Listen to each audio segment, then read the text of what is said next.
Yep, said our friend Bob, a smart guy who thinks a lot, not like most army doctors. Yep, weird stuff is everywhere. It's all around us like a big hug. But when science tries to understand it, it disappears like trying to catch a butterfly. Our brains are like our ancestors who cleared forests. When they got to the edge, they heard scary sounds and saw shiny eyes watching them. I felt like I've gotten close to the unknown a few times in my life, especially once. A young woman interrupted him. Doctor, you really want to tell us a story, huh? Well, go ahead. The doctor nodded. Nah, I don't really want to. It's a bit creepy for me and for you guys. But if you want to hear it, here it goes. In 1863, when I was a young doctor in Orleans, I had trouble finding a place to live. The city was full of old fancy houses, and I wanted a big space with lots of air. So, I found a spot on the first floor of a big building just outside the city, near Saint-Hubert. It used to be a warehouse and a home for someone who made rugs. But the rug business didn't work out, so the building was falling apart and nobody wanted to live there. I got a good deal on renting half of the first floor, which had 4 rooms. I used 2 rooms for sleeping and working, 1 for my clothes, and left 1 empty. It was a cozy place, and I had a nice balcony to walk on, although it was divided in 2 by a metal fence, but it was easy to climb over. I'd been there about 2 months when one night in July, I came back and saw a light in the other apartment on the same floor. I thought nobody lived there, so it was a surprise. The light was weird. It made parts of the balcony, the street, and the fields nearby look kind of ghostly. I thought, oh, I guess I have a neighbor now. The thought of having a neighbor wasn't really nice because I liked having the place to myself. When I got to my bedroom, I went onto the balcony quietly, but the light in the other apartment was already gone. So I went back inside and read for a while. Sometimes I thought I heard light footsteps around, like someone was inside the walls. But after finishing my book, I went to bed and quickly fell asleep. Around midnight, I woke up suddenly feeling like something was next to me.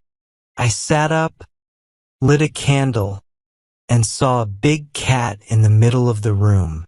It had glowing eyes and its back was a bit curved.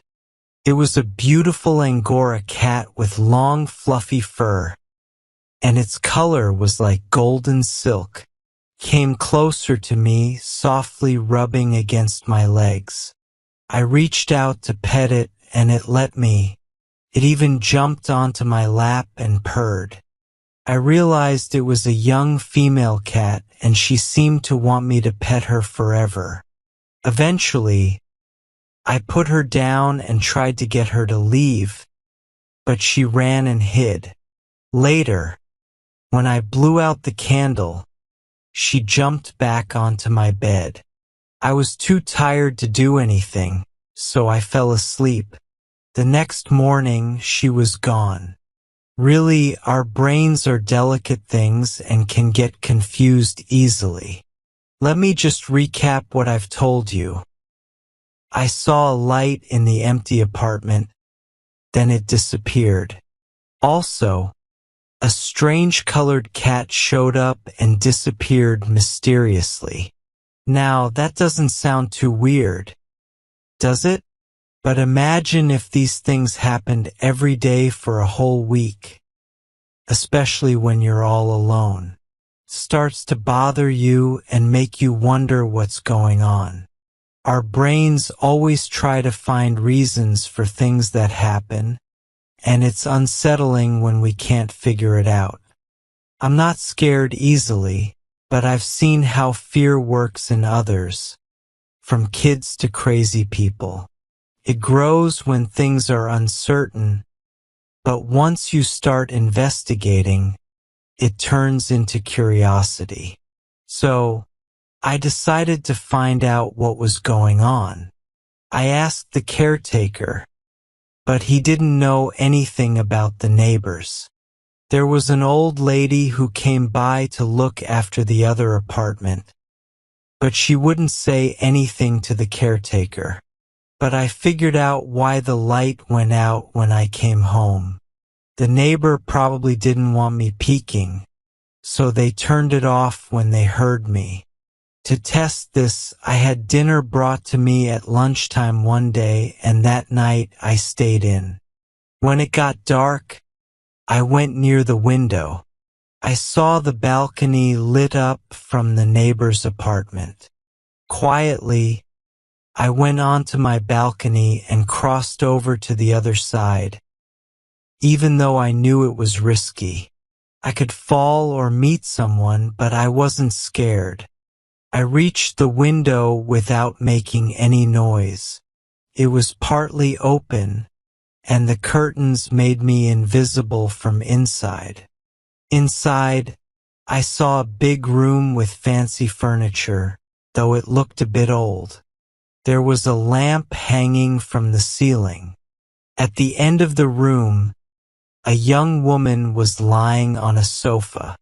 She looked pretty, with golden hair falling over her shoulders. She was looking at herself in a mirror, fixing her hair and touching her lips, moving gracefully like a cat. Her hair shined as she moved. Watching her, I felt a bit worried, especially when she suddenly looked right at me with strange green eyes that glowed. I was sure she couldn't see me because I was in the dark, but still it felt like she could. She cried out and hid her face in the pillows. I opened the window and went into the room, feeling guilty. I apologized and begged for forgiveness, even though she couldn't see me. I thought I should leave, but I wanted her to at least say something. She didn't respond for a while, but then she slowly turned and smiled a little. She said something I couldn't quite understand. "It's you!" she exclaimed when she saw me. As she spoke, I looked at her, trying to figure out where I knew her from.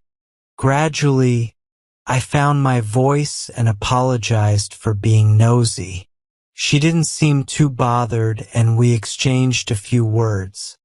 Then, I said goodbye and left through the window, going back to my room.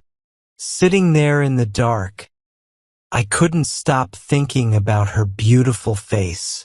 But at the same time, I felt uneasy. She lived so close, yet she seemed mysterious. She told me her name was Linda, and that's all.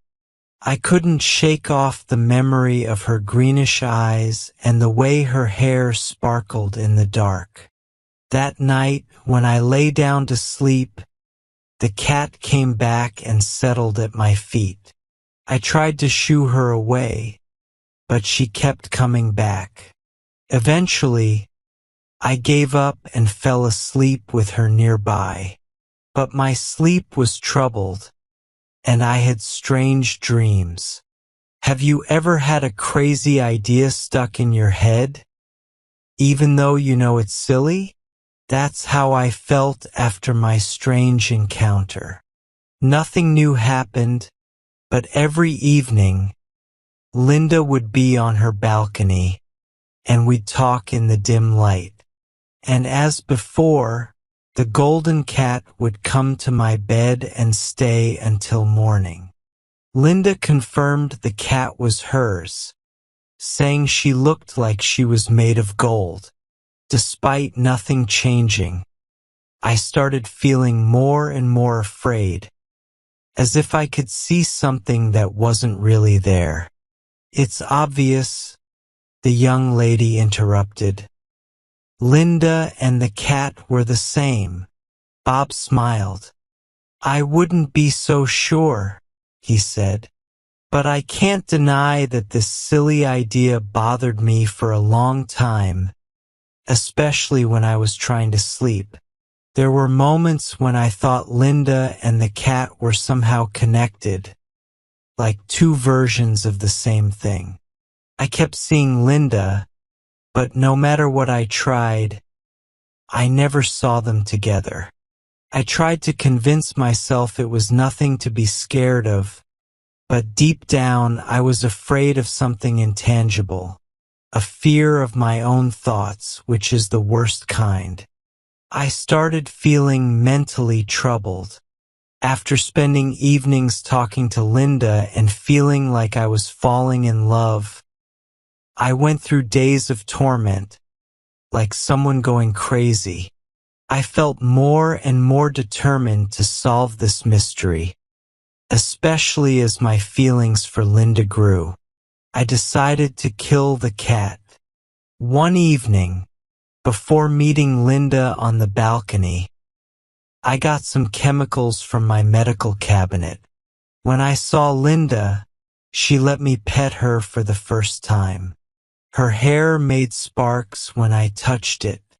When I got back to my room, the golden cat was there as usual. I called her over and she rubbed against me, purring. I dipped a glass pencil in glycerin and let her lick it. Then I dipped it in acid. The cat licked it without hesitation. Suddenly, she went stiff and had terrible convulsions, then fell to the floor with a human-like cry. She was dead. I was sweating and shaking as I lay next to the still warm body. The cat's eyes were wide open, giving me chills. Its tongue was black and sticking out, and its body was twisted strangely. I gathered my courage, grabbed the cat by its paws, and left the house. I hurried down the quiet street to the riverbank and threw the cat into the water. I wandered around the city until morning, feeling scared.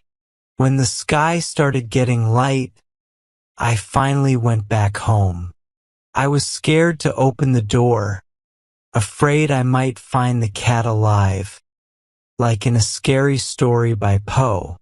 But my room was empty.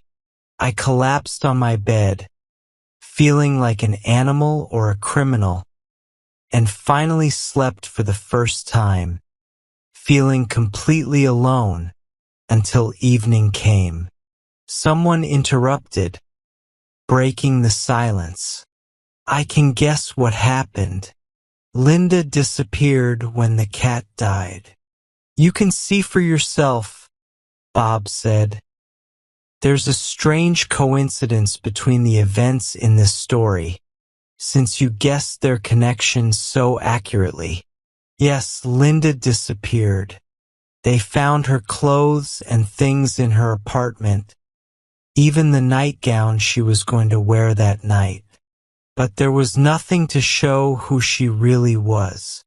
The owner of the house only knew her as Mademoiselle Linda, concert singer. I was called in by the police. They saw me wandering near the river on the night she vanished. Luckily, the judge knew me and believed my story. He closed the case. I can tell you, I was lucky to escape a trial. The room was silent for a while. Then, a man tried to lighten the mood. "Come on, doctor, admit it's all made up. You just want to scare these ladies so they won't sleep tonight." Bob nodded stiffly, his face serious and a little pale. "You can believe what you want," he said.